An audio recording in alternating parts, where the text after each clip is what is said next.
Hai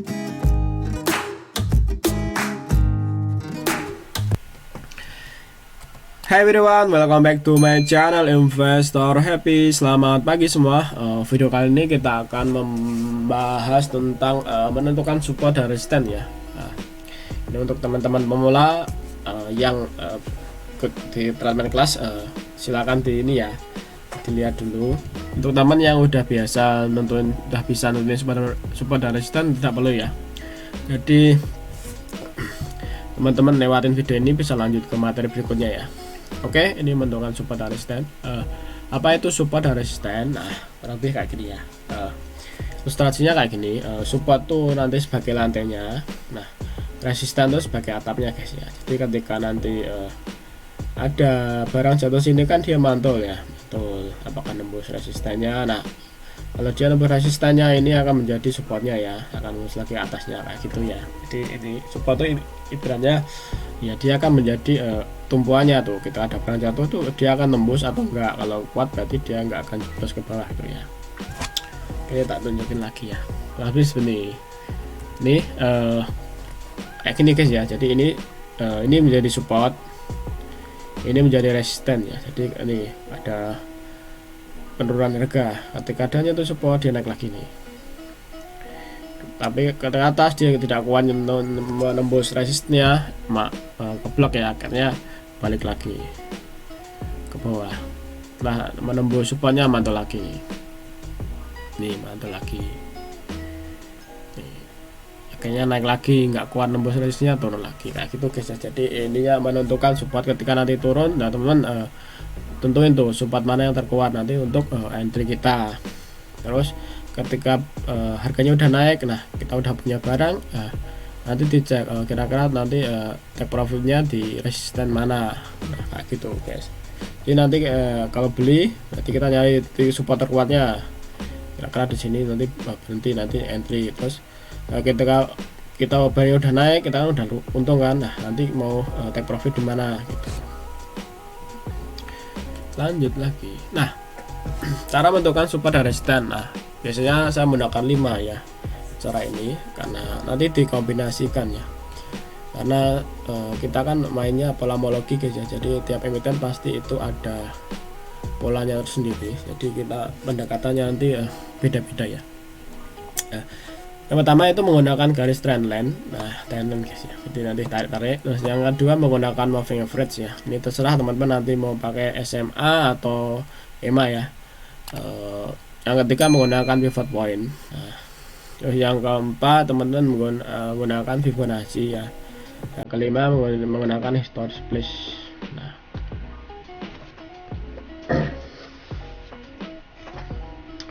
oke. Ya, mari kita praktek ya guys ya. Kita praktekkan ke chartnya seperti apa nanti. Nah ini chartnya guys ya. Chartnya kalau trendline gimana? Kita hilang dulu ya biar enak ya teman, biar ini. Nah ini kita pakai studi case punya Isya. Nah kalau trendline gimana? Tinggal ditarik aja tuh ya, stopnya di mana nih. Ini kan ada pemberhentian di sini kan. Nih juga berhenti di sini ya, karena dia mantul lagi tuh. Tarik aja nanti sini. Ini juga ada nih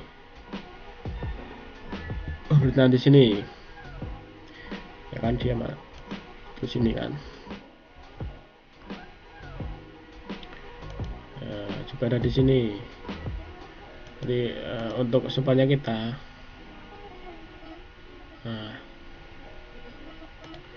gitu guys. Jadi nanti kita ukur.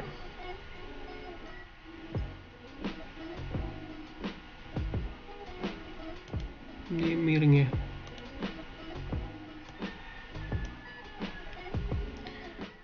Ambil dari sini. Nah, gitu. Diukur kelihatan nanti kan ini ada area demand. Naik lagi, ini ada demand lagi sedikit. Naik lagi. Itu juga nih ada demand, akhirnya naik lagi tuh. Nah, pokoknya yang sering banyak gini itu, saya banyak diberhentiin tuh berarti ada demand guys. Ini menentukan tren tuh kayak gini. Nanti teman-teman kombinasikan ya. Enaknya pakai mana gitu, karena memang aduh kok susah.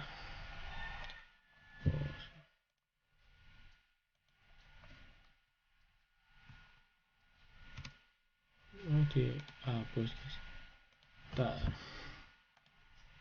Kita hapus dulu. Kalau ternyata seperti itu ya. Terus kita kedua menggunakan moving average. Moving average kayak gini guys. Ini klik indikator ya sini ya teman. Stop pitnya kan di chartnya, klik indikator. Teman-teman pilih ini ya moving average. Nah kalau mau eksponensial di bawah ini ya. Ini kita pakai moving average. Ini kita buka 3 ya. 3 boleh, 4 boleh lah, sama MA 200 nanti. Ini dirubah ya karena ini masih 50. Ini rubah aja. Ini warnanya ganti biru aja, biru. Input nih ya, lagnya tuh panjangnya tuh rata-ratanya berapa hari. Ini pertama 5 hari ya, 5 hari. Jadi ini untuk nentuin trennya tuh. Jadi gini guys, kalau misalnya ini kan ada 5 hari ke belakang tuh. Jadi nah ini kalau udah beranjak di atasnya sini berarti ada kenaikan di 5 hari ke belakang tuh kayak gini tuh, dia udah nembuskan ini. Jadi nanti kemungkinan besok dia akan lewat merubah dari trennya tuh. Oke, jadi itu screening awal kita. Ini berubah jadi MA20, jadi sebulannya ya guys, sebulannya. Stylenya mau apa? Biar kuning. Oke. Terus MA60 60 ya. 60 ya. Nanti stylenya pakai apa? Ini berubah udah hitam. Terus ini MA200 ya. Dikali 200. Nanti stylenya dirubah pakai apa? Ya udah kita rubah pakai ya. Yang penting nggak sama. Terus teman-teman sukanya warna mana ya? Ini tak contohin, kita support menggunakan MA ya. Ini ada MA ya, ini MA item nih, MA item ini atau MA ini ya, ini 60 nih. Jadi ketika dia hampir menyentuh MA 60 nih, MA 60 nyentuh, lanjut lagi atas kan, atas nyentuh lagi sini, lanjut lagi nyentuh jebol dikit tapi tetap mantul lagi kan, mantul lagi sampai sini mantul lagi tuh. Nah kayak gitu guys. Jadi bisa pendekatannya banyak, nanti bisa pakai MA. Nanti teman-teman langsung setting aja nih di chartnya. Jadi nanti lihat, oh ini sering mantul nih dari MA 60 nya nih. Jadi nanti ketika dia barang turun, yaudah kita nunggu tuh di arah MA 60. Nanti teman-teman bisa kombinasikan dengan trendline tadi. Nih, tarik. Oh iya ada sini tuh, ini ada ini. Sini, terus ini ada nih spot. Nah, jadi nanti digeser kan ada crossnya ini. Oh, ini ya.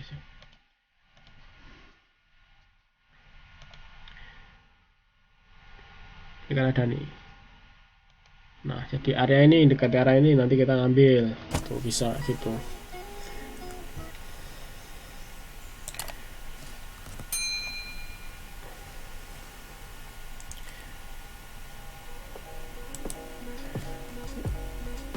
Mau ya hapus. Jadi bisa lihat kayak gitu guys, lihat trennya di mana. Terus tadi setelah itu dengan harus menggunakan pivot point gampang lagi nih, tinggal teman buka ini ya, buka indikator terus itu ya, klik pivot point. Ini udah ada ininya. Ini tinggal teman-teman cari pivot pointnya di mana kayak gini. Jadi kan pivot pointnya di nih tengah-tengah ini. Pivot point-nya ini ada supportnya di S1 ini, S2 ini. Ini pivot point-nya ini. Ini udah di pivot point-nya di ini.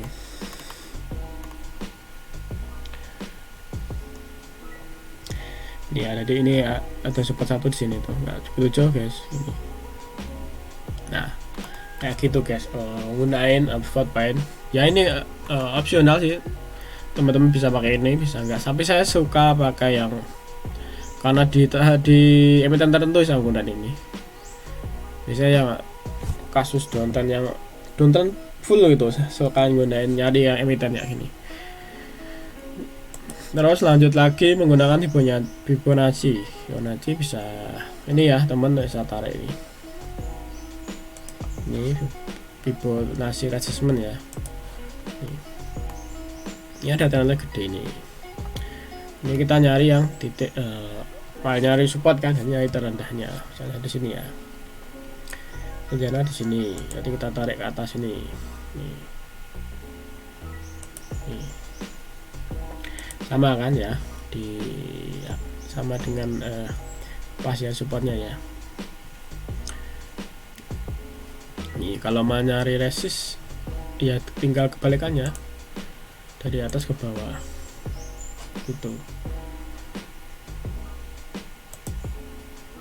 Mungkin teman-teman akan tanya bedanya apa gitu kan, sama-sama ditarik atas bawahnya kan harusnya sama kan, tapi nanti kita buktikan guys ya, karena emang banyak matanya seperti itu.